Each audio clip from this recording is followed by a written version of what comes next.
Dominique de Villepin sera entendu par les juges dans l'affaire Clearstream. Le Conseil des ministres a en effet autorisé ce matin l'audition du Premier ministre. Mais ce dernier le fera en tant que simple témoin. À l'heure actuelle, on ne connaît pas la date de son audition, mais selon des sources proches du dossier, il devrait être entendu avant Noël. Une loi spéciale pour sauver les tarifs réglementés dans l'électricité, c'est ce qu'a proposé aujourd'hui le président de la Commission des affaires économiques de l'Assemblée nationale, Patrick Ollier, à l'issue d'une réunion ce matin avec le ministre de l'économie Thierry Breton. La semaine dernière, le Conseil constitutionnel a demandé la suppression des tarifs réglementés pour les particuliers dans le cadre de la libre ouverture à la concurrence. Soutien de poids au rapprochement entre Euronext et le New York Stock Exchange, le cabinet de conseil aux investisseurs ISS a recommandé aux actionnaires d'Euronext de voter en faveur de cette fusion. Ils se prononceront le 19 décembre prochain au cours d'une assemblée générale extraordinaire.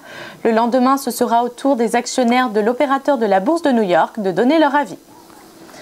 Porsche ne veut pas s'emparer de Volkswagen, c'est ce qu'a déclaré ce matin le président du directoire de la marque de luxe, qui est, je vous le rappelle, le premier actionnaire de Volkswagen. Par ailleurs, Porsche dit s'attendre à un recul de ses bénéfices sur son exercice 2006-2007. Quant à Volkswagen, il a nommé Rupert Stadler à la présidence de sa filiale Audi. Il succède à Martin Winterkorn, qui a pour sa part été nommé il y a peu de temps à la tête de Volkswagen. Nouvelle chaîne de télévision dans le paysage audiovisuel mondial, France 24 va commencer à émettre ce soir d'abord sur Internet, puis dès demain en broadcast sur le câble et le satellite. Son ambition, faire valoir un regard français sur l'actualité et concurrencer les célèbres chaînes CNN, BBC ou encore Al Jazeera. Pourrons-nous acheter nos tout derniers cadeaux de Noël le 24 décembre? Pas à Angers ni à Nantes en tout cas.